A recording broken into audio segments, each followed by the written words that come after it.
सत्य, दूसरा चैतन्य और तीसरा आनंद। सच्चिदानंद रूपाय और विश्वोत्पत्त्यादि हेतवे। ठाकुर जी के 3 काम है, विश्व की उत्पत्ति करना, पालन करना और संहार करना। तापत्रय विनाशाय, 3 प्रकार के तापों का जो विनाश करते हैं।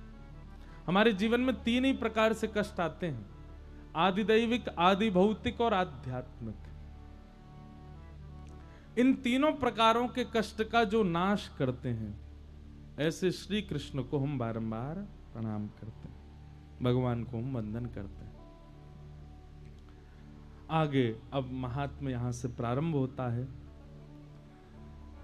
कि चिंता मणिर्लोक सुखम सुरुद्रुः स्वर्ग संपदम प्रयच्छति गुरु प्रीतो वैकुंठम योग दुर्लभम।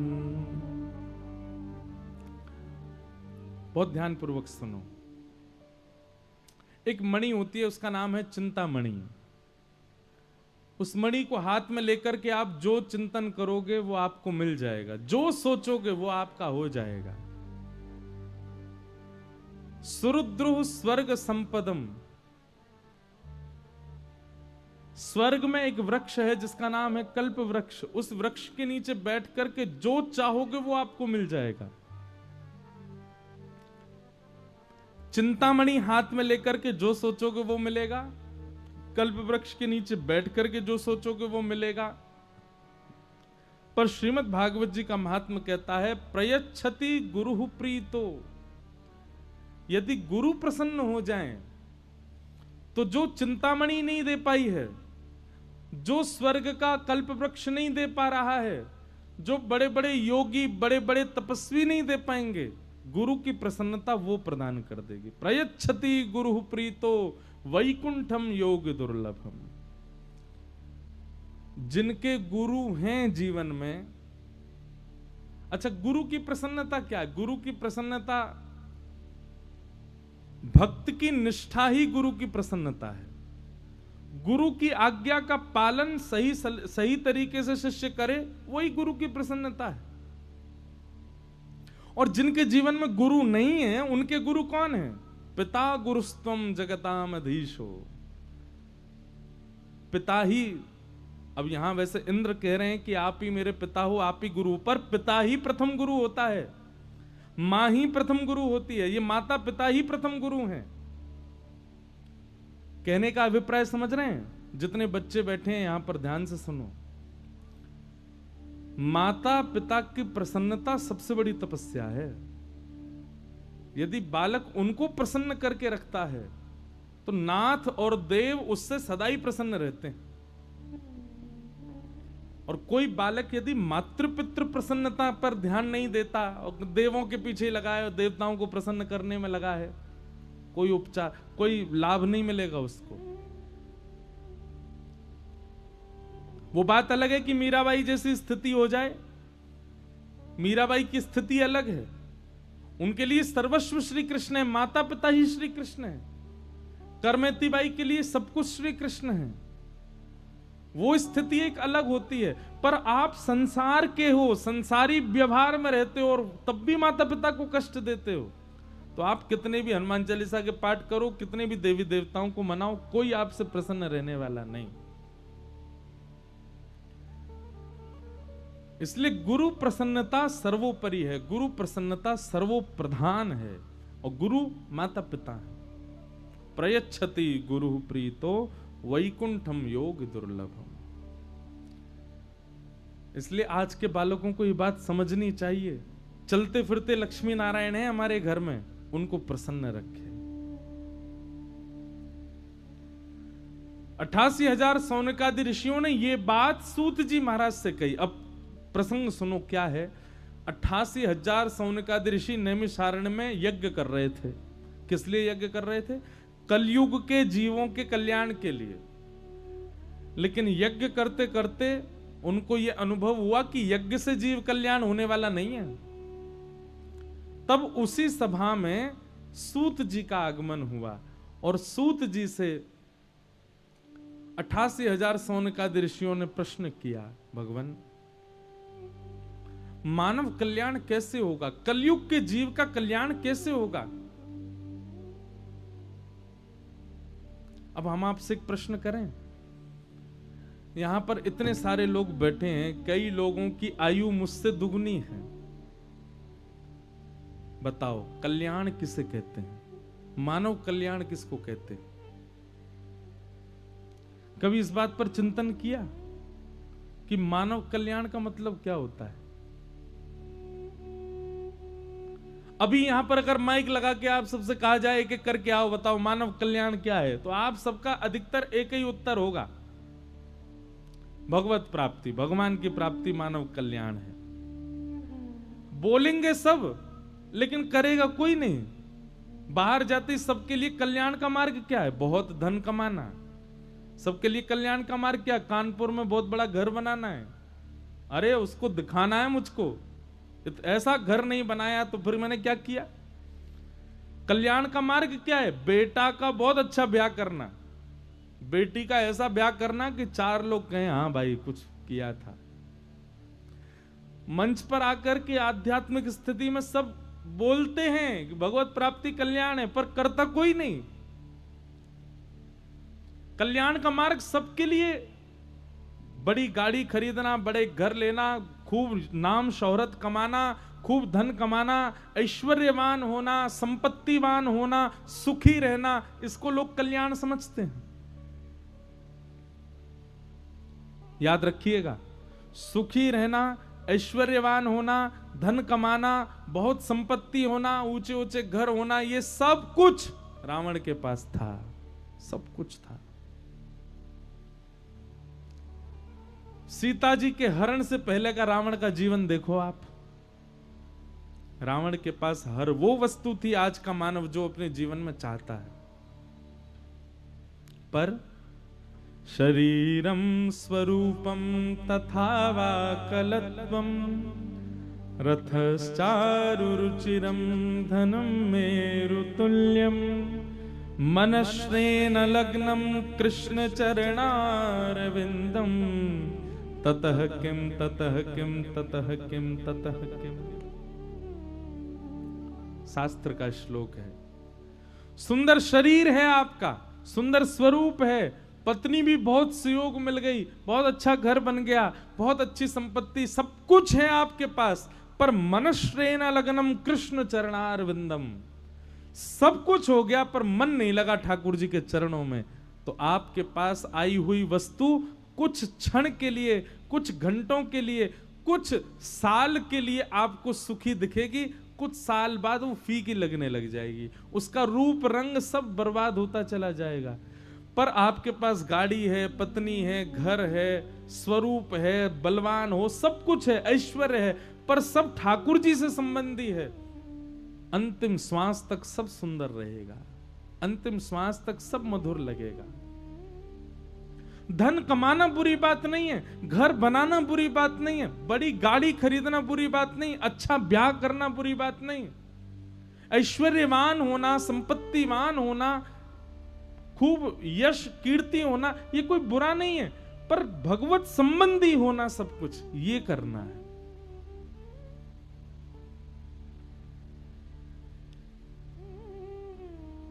हम एक बात कहें बंधुओं, हम आप सब लोग दुनिया में पता है क्यों आए हैं? अपना हिसाब बराबर करने आए हैं। हमारे पूर्व के कर्मों की वजह से हमारा जन्म हुआ है। ये जन्म जो होता है ना, ये कर्म के प्रारब्ध की वजह से होता है। हम सब अपने पूर्व के प्रारब्धों को भोग करके उन प्रारब्धों को समाप्त करने के लिए पृथ्वी पर आए हैं। पर हम पृथ्वी पर आकर के क्या कर रहे हैं? पूर्व के प्रारब्ध तो समाप्त होंगे जो होंगे, इस जन्म में नए प्रारब्ध और बना लिए। मतलब पुराना खाता तो चुका नहीं, नए खाते और खुल जा रहे हैं। इसलिए भैया समझ जाओ, मानव जन्म क्या है? मौका, अवसर।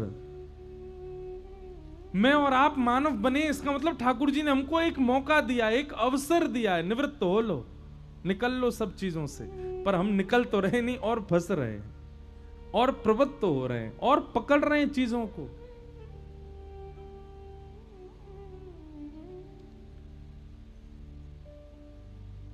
आज के बाद कोई यदि पूछे कि मानव कल्याण क्या है, तो उसको यही बताना, संसार में रहते हुए भोग विलास सब कुछ प्रस्तुत होते हुए भी किसी में भी मन आसक्त ना होते हुए निवृत्त रहना। हमको आप चाट लाके दो, हम खा लेंगे, पर चाट में हमारी आसक्ति नहीं है। आप हमको रसगुल्ला लाके दो, हम खा लेंगे, लेकिन रसगुल्ला के लिए मरे नहीं जा रहे हैं।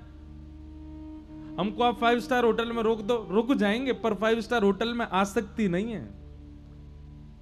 ऐसी स्थिति हो जाए, किसी चीज के लिए आप व्याकुल नहीं हो। व्याकुल हो तो केवल श्याम सुंदर के लिए, व्याकुल हो तो केवल ठाकुर जी के लिए, संसार के लिए व्याकुलता नहीं है चित्त में, तो समझो आप अपना कल्याण कर रहे हो।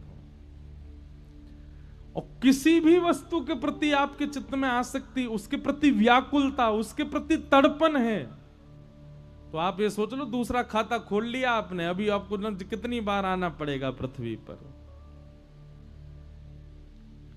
इसलिए भैया, निवृत्ति सब तज हरि भज। सब तज का मतलब नहीं है घर छोड़ दो, घर में रहो पर आसक्ति नहीं। सब तज का मतलब पत्नी छोड़ दो नहीं, पर उसमें भी आसक्ति नहीं।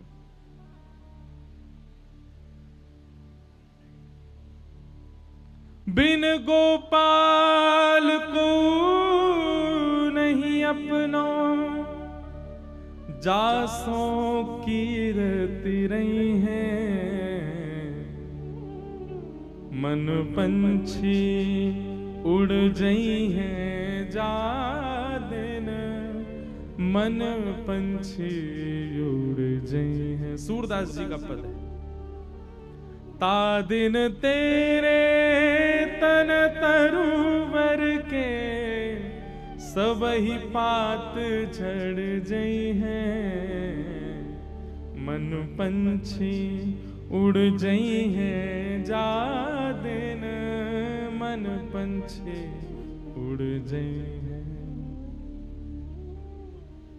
सूरदास जी कहते हैं, संसार में आसक्ति करके क्या फायदा। आसक्ति की हुई वस्तु भोगने पर उससे निवृत्त तो होना ही है, तो पहले ही निवृत्त रहो, उसके प्रति आसक्ति क्यों। सूरदास जी कहते हैं, पति पत्नी दोनों ब्याह करते हैं, ब्याह करते समय वादा करते हैं 7 जन्म तक संग रहेंगे, बिल्कुल दूर नहीं जाएंगे। बोले नहीं जाएंगे। पर अगर ब्याह के वर्षों तक साथ रहने के बाद में किसी एक के प्राण यदि चले जाएं, जाने ही है वो, तो चाहे 50 साल संग रह लो, उसके बाद जाना तो है ही।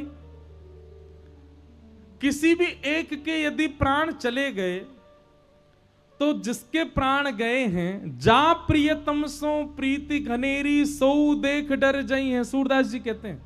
सूरदास जी क्या कह रहे हैं, मान लो पति पत्नी ने ब्याह किया, 7 जन्म तक संग रहेंगे, 50 साल दोनों ब्याह के बाद साथ रहे, उसके बाद वृद्धावस्था में कोई एक चला गया, मानो पत्नी चली गई, पति बहुत रोया, अरे तो मेरे संगनी चली गई मुझे छोड़ के। पति का रुदन देख करके पत्नी के मन में आया, मेरा पति बहुत याद कर रहा है, हे यमराज जी मुझको वापस भेज दो। तो यमराज जी कह रहे हैं, मैं तुझे वापस भेजूंगा नहीं, पर हाँ इतना तू कह रही है तो चल थोड़ी देर के लिए तुझको भेज देता हूं, अगर तेरा पति तुझे स्वीकार कर ले तो फिर हम आगे सोचेंगे, नहीं तो वापस आ जाना। और मेरा पति स्वीकार करेगा, 7 जन्म संग रहने के लिए बोला उसने। तो यमराज जी ने मृत्यु के बाद पत्नी को 1 मिनट के लिए, 1-1.5 मिनट के लिए भेज दिया, जाओ। अर्धरात्रि का समय, पति सो रहा था, रोज रोता है मेरी पत्नी कहां चली गई। तभी रात्रि में प्यास लगी, आंख खुली, जैसे ही आंख खुली तो ऊपर पंखा के ऊपर पत्नी बैठी थी और ऊपर से निहार रही है, मैं आ गई, तुम बहुत रो रहे थे, मुझे स्वीकार कर लो। पति तुरंत देखते, भूत पिशाच निकट नहीं आवे, महावीर जब नाम सुनावे, ना सरो घर है सब पीरा, जपत निरंतर हे पंडित जी महाराज हमारे घर पे पाठ करो, क्यों? भूतनी बन के घूम रही है। जा प्रियतम सो प्रीति घनेरी, जिस प्रियतम से आप बहुत प्रीति करते हो, कब तक अच्छा लगता है वो? जब तक जीवित अवस्था में। मृत्यु हो जाने पर उसका शव देखकर भी डर लगता है, कहीं उठ के नहीं बैठ जाए। कई बार सुनने में आता है, हो चुकी है एक आध घटना, कि शव जो है यात्रा चल रही थी और यात्रा जैसे ले जा रहे थे उसको, तो अचानक से उसमें प्राण आ गए, और जैसे प्राण आकर के वो बैठा, किसी ने ये भी विचार नहीं किया कि आराम से नीचे धरे, मई अर्थी फेंक के भाग गए। क्यों? इतने भयभीत, हम मानवों से ही भयभीत हैं, उसी मानव से भयभीत हैं जिसके साथ 40 साल निकाल दिए। काय बात का प्रेम है आपका? अन्यथा मत लीजिएगा बात को, डरना भी नहीं। कोई परिवार का ऐसा सदस्य जो अभी नहीं है, बाहर निकल के जाओ, अंधेरे में दिख जाए तो रुकोगे? भाग जाओगे आप। क्यों? प्रीति थी तो उसके हर रूप से प्रेम करो ना, चाहे वो भूत के रूप में क्यों ना हो। नहीं हो सकता। हम लोग भी बड़े स्वार्थी हैं। तू जीवित है, तू इंसान है, तू चल फिर रहा है तो तुझसे प्रेम है, नहीं तो तुझसे प्रेम नहीं। ये प्रेम कैसा? प्रेम तो हर स्थिति में समान रहता है, हर अवस्था में एक जैसा रहता है। और ऐसा प्रेम केवल एक से ही हो सकता है, ठाकुर जी से। ठाकुर जी आपको हर स्थिति में, चलते फिरते जाओ और अंधेरे में ठाकुर जी दिख जाएं, भयभीत होगे, आनंद आ जाएगा। रात में कभी सो के उठो तो आपको अपने कक्ष में चंदन की सुगंधी आ रही हो, त्रिभंग लली श्याम सुंदर खड़े हों, भयभीत हो गए? नहीं हो सकते।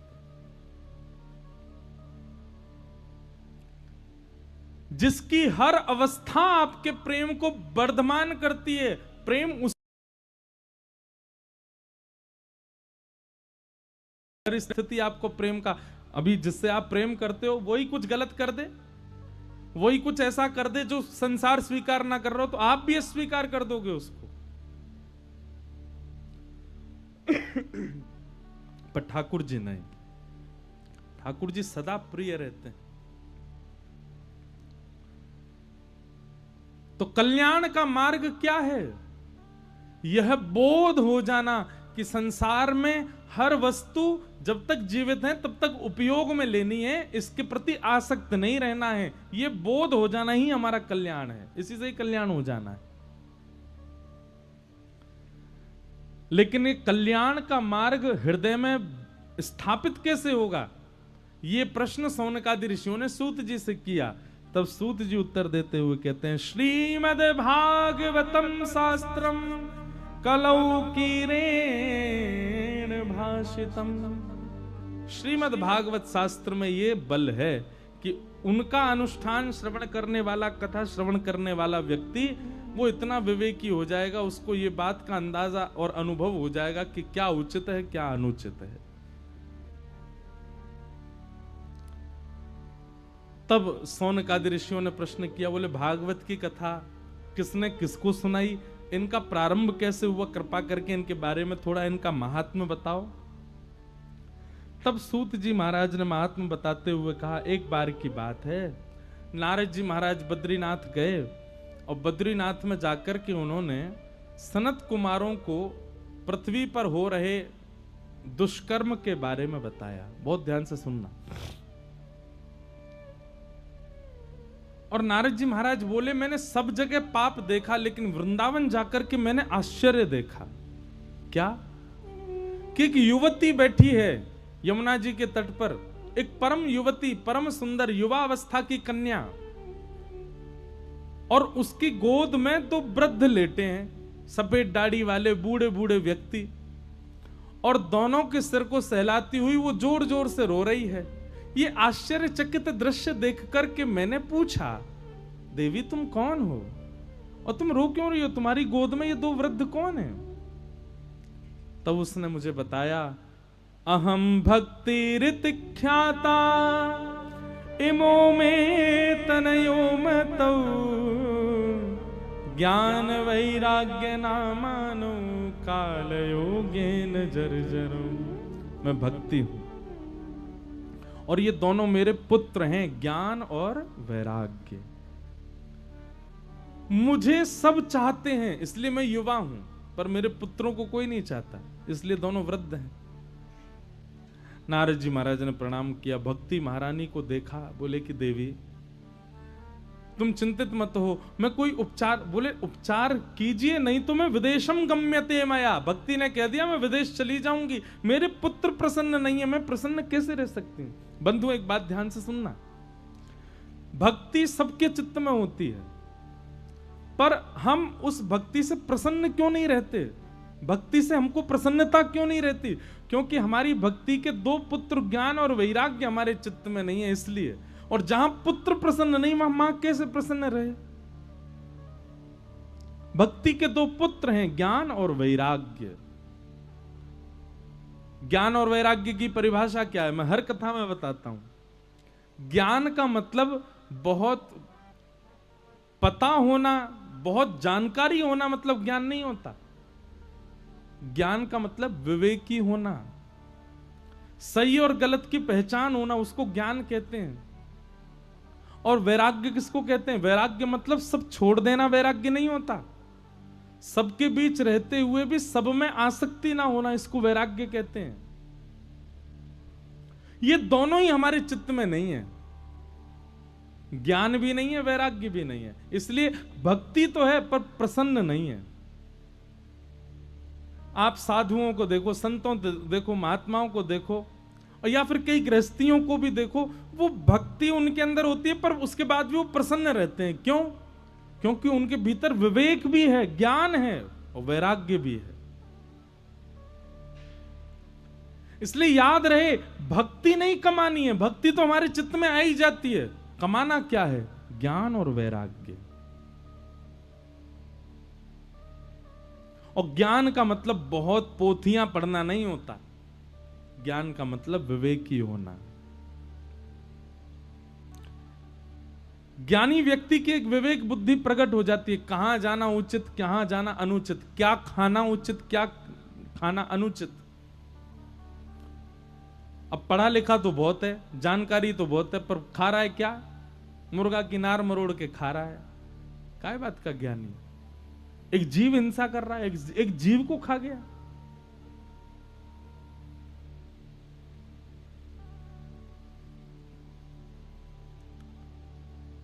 श्रेष्ठ व्यक्ति है पर एक छोटी सी वस्तु ना मिलने पर रो रहा है। आजकल के बच्चे ऐसे ही हो गए, आजकल के युवा ऐसे ही हो गए। उनके मन को जो चाहिए वैसी स्थिति ना मिले, उसी बात से सुसाइड तक कर लेते हैं, डिप्रेशन में चले जाते हैं, एंजाइटी हो जाती है। क्यों? क्योंकि वैराग्य नहीं है चित्त में। वैराग्य यदि चित्त में आ जाएगा, आप कभी आत्महत्या जैसी स्थिति में नहीं जा सकते। ये अज्ञानता है, ये वैराग्यता की कमी है, ये विवेक की कमी है, तभी बच्चे इस प्रकार डिप्रेशन के, एंजाइटी, दवाइयां खा रहे हैं।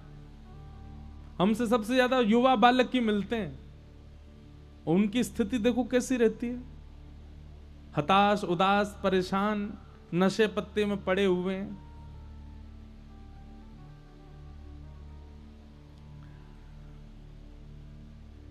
तो ज्ञान और वैराग्य, इन दोनों को व्यवस्थित कीजिए चित्त में, तब आपकी भक्ति आपको प्रसन्न कर सकती है। भक्ति रावण के अंदर भी है, भक्ति कुंभकर्ण के अंदर भी है, वे भी महादेव के आगे सर झुकाते थे पर प्रसन्न नहीं है। क्यों? ज्ञान और वैराग्य नहीं है।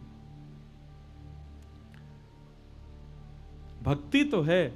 देखो, भक्ति को चित्त में प्रसन्न रखने के दो ही उपाय हैं, बहुत ध्यान से सुनिएगा। या तो ज्ञान वैराग्य को प्रसन्न रखो, ज्ञान और वैराग्य को स्थान दो चित्त में, या फिर हमारी वृंदावन की रीति है, प्रेम को स्थान दे दो। प्रेम को स्थान दे दोगे तो भक्ति प्रसन्न। प्रेम कौन है? प्रेम श्री कृष्ण, और श्री कृष्ण कौन है? भक्ति के पति। भक्ति दो ही कारण से प्रसन्न रहेगी, या तो उसके बच्चों को रखो या फिर उसके पति को रखो, या तो ज्ञान वैराग्य को चित्त में ले आओ या फिर प्रेम को चित्त में ले आओ। इन तीनों में से कोई भी यदि आपके चित्त में नहीं है तो आपकी भक्ति आपको प्रसन्न नहीं रख पाएगी।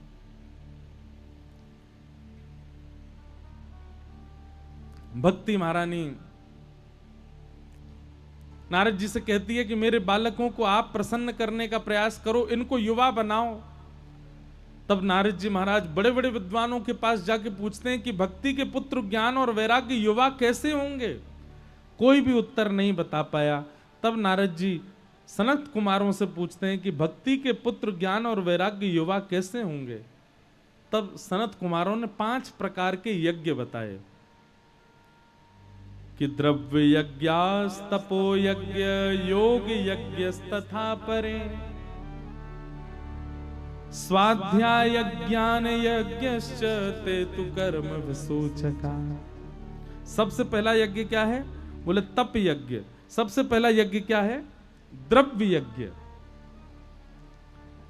आप कहीं भी जाते हैं, दान पुण्य करते हैं, वो सबसे पहला यज्ञ माना जाता है, वो साधारण यज्ञ माना जाता है। उससे श्रेष्ठ यज्ञ क्या है? तप यज्ञ। तप यज्ञ मतलब थोड़ा अपने शरीर को श्रम देकर के जब आप कोई यज्ञ अनुष्ठान करते हैं तो वो तप यज्ञ। योग यज्ञ। योग यज्ञ का मतलब संत जनों से मिलना, अपनी जिज्ञासाएं पूछना, उनके चरणों में वंदन करना, ये योग यज्ञ। उससे श्रेष्ठ बोले स्वाध्याय यज्ञ, कथा सुनना और कथा सुनकर के उसका स्वाध्याय करना, निरुध्यासन करना। और सबसे श्रेष्ठ यज्ञ क्या है? बोले ज्ञान यज्ञ, भागवत की कथा सुनना और भागवत की कथा कराना, ये सबसे श्रेष्ठ यज्ञ है। नारद जी महाराज कहते हैं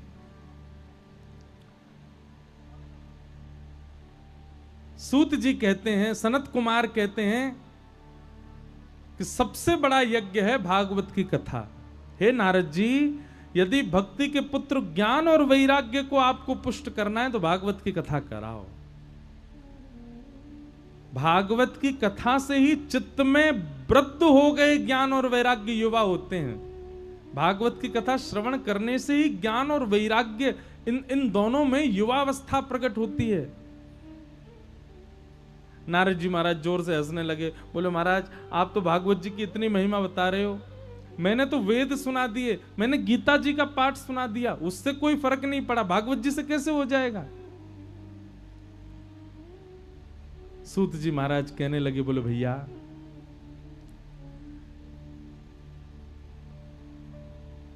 वेद वृक्ष हैं और भागवत जी फल है। वृक्ष से कभी पेट नहीं भरता, वृक्ष से कभी क्षुधा निवृत्ति नहीं होती। क्षुधा निवृत्ति तो फल से ही होती है। रस का संचार तो फल से ही होता है। भूख तो फल ही मिटाता है, वृक्ष थोड़ी मिटाएगा।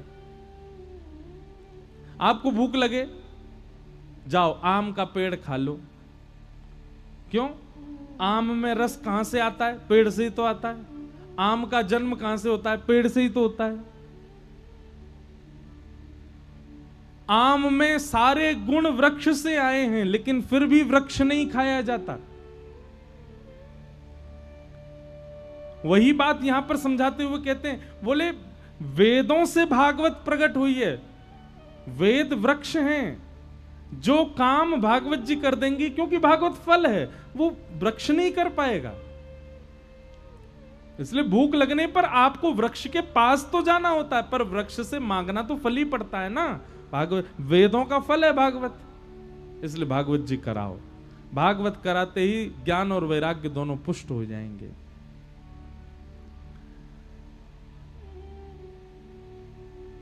नारद जी महाराज पूछने लगे कैसे संभव होगा? तब सनत कुमारों ने आज्ञा दी, बोले गंगा द्वार समीपे तु तटमानंद नामकम। एक गंगा के तट पर। अच्छा एक बात कहें, भागवत जी के लिए वैसे तो पूरा विश्व में कहीं भी सुनो अच्छी बात है, पर गंगा के तट पर बहुत विशेष महत्व बताया। भागवत जी में आज्ञा ही गंगा तट की दी गई है।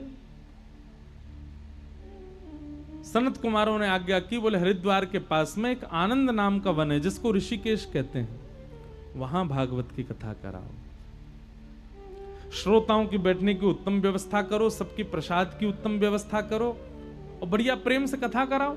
नारद जी महाराज बोले व्यवस्था तो हो गई, स्थान भी मिल गया, कथा सुनाएगा कौन, वक्ता कौन है? सनत कुमार बोले अब वक्ता तुम ढूंढो। तो नारद जी बोले अब आप ही कथा सुना दो, जब आपने पूरी व्यवस्था बताई तो कथा भी आप ही सुनाओ। और भागवत के प्रथम वक्ता के रूप में भगवान के प्रथम अवतार सनक सनंदन सनातन सनत कुमार व्यास मंच पर विराजमान हुए। हजारों ऋषि, हजारों देवता देवी गंधर्व सब आए कथा सुनने के लिए। और यहां सनत कुमारों ने कथा सुनाना प्रारंभ किया। उसी कथा में फिर भक्ति महारानी अपने पुत्र ज्ञान और वैराग्य के साथ आई। जैसे ही कथा में प्रवेश किया, प्रवेश करते भक्ति सुतौ तौ तरणौ गृहीत्वा प्रेमैक रूपा सहसा विरासीत्।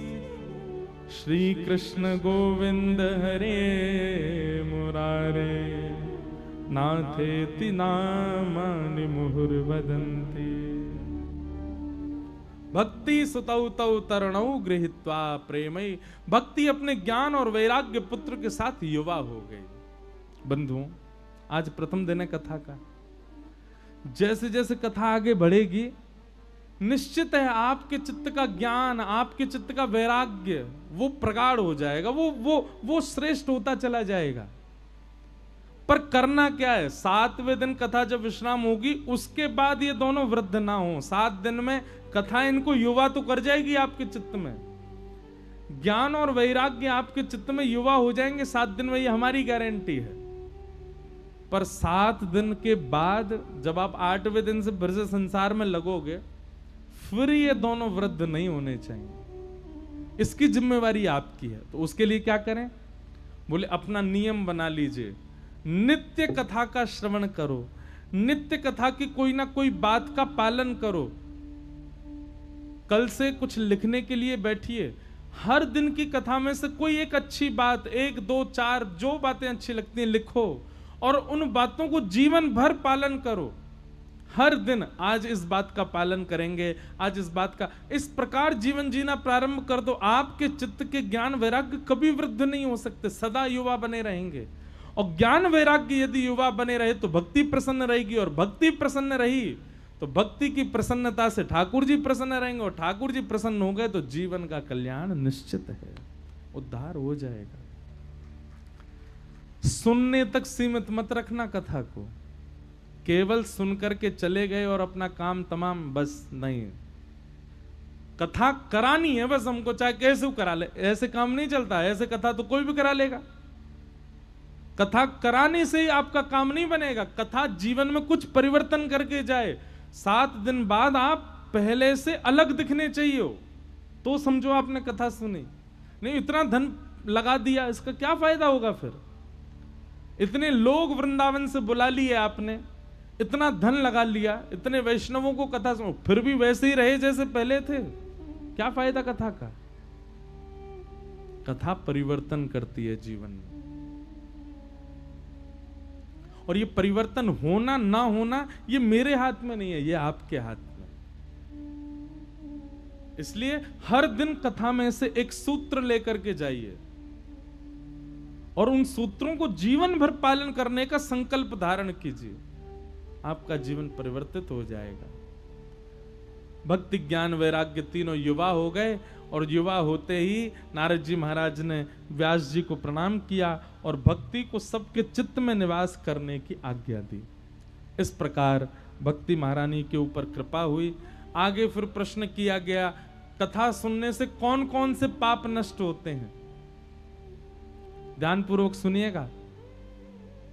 ये मानवा पाप कृतस्तु सर्वदा सदा दुराचार रता विमार्गगा क्रोधाग्निदग्धा कुटिलश्च कामिनः सप्ताह यज्ञेन कलौ पुनन्तिते। जीवन में जितने भी पाप हैं सब पाप कथा सुनने से नष्ट हो जाते हैं। पर कब? जब आप संकल्पित होकर के बैठते हो, श्रीमद् भागवत जी की जब आरती होती है उसी समय अपने सारे पापों का स्मरण कर लो। मैंने ये भी किया है, मैंने ये भी किया है, मैंने ऐसा भी किया, मैंने वैसा भी किया है, मैं ये भी करता हूँ, मेरे अंदर ये दुर्गुण भी है। उस समय सारे चिंतन करके सबको भागवत जी पर अर्पित कर दो। हे भागवत जी, आप कृपा करके मुझे शुद्ध कर दीजिए, मेरे पापों को नष्ट कर दीजिए। मैं वचन देता हूँ, आप मुझे पवित्र कर दो, मैं जीवन में कभी दोबारा भूल करके भी ये पाप नहीं करूंगा। ये संकल्प, ये वचन आप भागवत जी को दो, तब भागवत जी आपको पवित्र करेंगे। यही गंगा जी का भी नियम है। गंगा जी में जब तक आप गंगा जी को वचन दे करके स्नान नहीं करोगे कि हे गंगा मैया, मैंने उसका हृदय दुखाया, आज के बाद मैं किसी का हृदय नहीं दुखाऊंगा, आप मेरे पाप को निवृत्त कर दो, मुझे दंड दे दीजिए। उसके हृदय को दुखाने का जो दंड मुझे मिलना चाहिए वो दंड मुझे दीजिएगा, पर ये दंड पाप बन करके मेरे जीवन में ना रहे, उसको आप निवृत्त कर दो। मैं वचन देता हूं आज के बाद कभी नहीं करूंगा ऐसा। तब गंगा जी पवित्र करती हैं, नहीं तो लगाए रहो 1000 डुबकी। मछली का तो जन्म ही गंगा जी में होता है। मछली को तो मृत्यु होते ही वैकुंठ ही मिलना चाहिए, नहीं होता। वचनबद्ध जब तक नहीं होंगे तब तक कथा और गंगा आप पर कृपा नहीं कर सकती। इसलिए पहले संकल्पित होइए, वचनबद्ध होइए, तब ही आप पर अनुग्रह हो सकता है। तो इस प्रकार कथा सुनिए सब लोग। आगे फिर यहां धुंधुकारी का प्रसंग सुनाया गया, जिस धुंधुकारी ने अपने माता पिता से द्रोह करने के बाद भी, प्रेत बनने के बाद भी भागवत जी से उसका कल्याण हो गया। अत्यंत कठिन प्रेत योनि में जाने के बाद भी धुंधुकारी भागवत जी से मुक्त होकर के भगवत धाम को प्रस्थान कर गया। इस प्रकार भागवत जी का महात्म सुनाया गया। और सकल भुवन मध्य निर्धनास्ते पिधन्या, असारे संसारे विषय विषसंगा कुलधिया, क्षणार्धम क्षेमार्थम पिबत सुख गाथा तुलसुधाम, किमर्थम व्यर्थम वो ब्रजत कुपथे कुत्सित कथे, परीक्षित साक्षी यत् श्रवण मुक्त्युक्ति कथने। यह सार संसार में केवल भगवान नाम, भगवान कथा ही हमारे जीवन का सार है। उसका आश्रय लीजिए, जीवन को पवित्र करिए। आज प्रथम दिवस की महात्म की चर्चा को हम यहाँ विराम देते हैं। बंधुओं, कथा का समय 4 बजे से है। लाल जी के दर्शन का समय 3 बजे से रहेगा। आप लोग 3 बजे लाल जी को प्रणाम करो, 4 बजे कथा श्रवण करो। और हम कल तो नहीं मिल पाएंगे, परसों से हम मिलेंगे। आज भी नहीं मिल पाएंगे, कल भी नहीं मिल पाएंगे, परसों से मिलेंगे आप सबसे। परसों कथा के बाद का ही समय रखेंगे, 5 मिनट बस, थोड़ा हम निवृत्त होकर फिर सबसे मिल लिया करेंगे। इस प्रकार आप समय रखो। दूसरा, कई लोगों को स्थान समझ में नहीं आ पा रहा है, तो आप सब लोग अपनी अपनी क्षमता से जिसको बता सको, ला सको, यहाँ लाइए, कथा में विराजमान करिए। सबको बहुत बहुत जय श्री कृष्ण, जय सिया राम, जय श्रीमन नारायण। बड़े भाव से कीर्तन गाते हुए आज की कथा को विश्राम दो।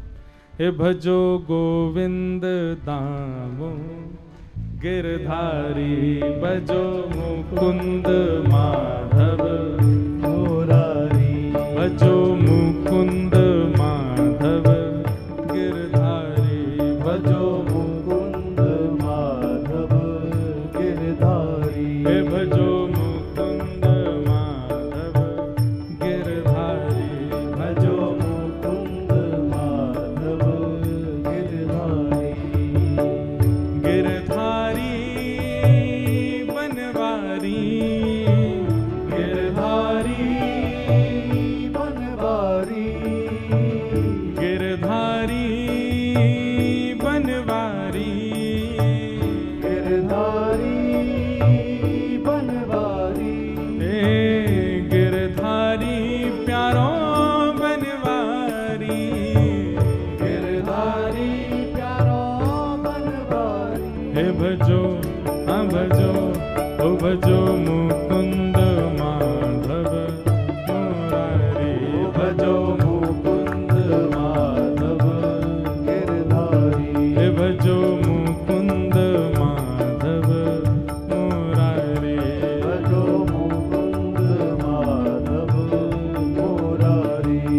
भजो माधव केशव गिरधारी, भजो माधव केशव गिरधारी, हे भजो मुकुंद माधव मुरारी, भजो मुकुंद माधव मुरारी, हे वृंदावन चंद भजो राधे गोविंदा, वृंदावन चंद्र भजो राधे गोविंदा, राधा रमण लाल भजो राधे गोविंदा, राधा रमण लाल भजो राधे गोविंदा, हे राधा दामोदर लाल भजो राधे गोविंदा, राधा दामोदर लाल भजो राधे गोविंदा, श्री राधा वल्लभ लाल भजो राधे गोविंदा, राधा वल्लभ लाल भजो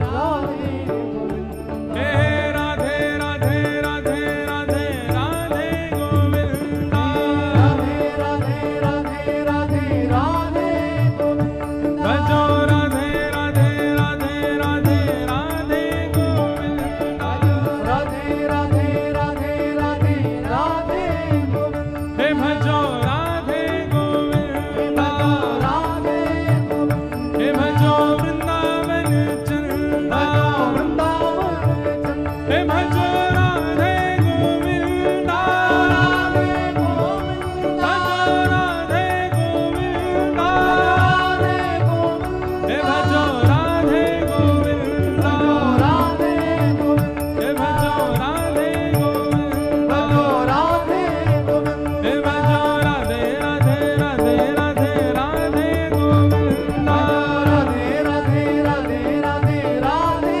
गोविंदा, हम भजो राधे राधे राधे राधे राधे गोविंदा, राधे राधे राधे राधे जय जय श्री राम, जय जय श्री राम, जय जय श्री राम। सब लोग अपने अपने स्थान पर खड़े होकर के भागवत जी की मंगलमय आरती का गान करो। आरती अति पावन पुराण की, आरती अति पावन पुराण के, धर्म भक्ति विज्ञान खान की, भक्ति विज्ञान खान के, महापुराण भागवत निर्मल, महापुराण भागवत निर्मल, सुखमुख विगलित निगम कल्प फल, विगलित निगम कल्प फल, परमानंद सुधारस में कल, लीला रति रस रस निधान के, आरती अति पावन पुराण के, विषय विलास विमोह विनाशिनी, विषय विलास विमोह विनाशिनी, विमल विराग विवेक विकासिनी,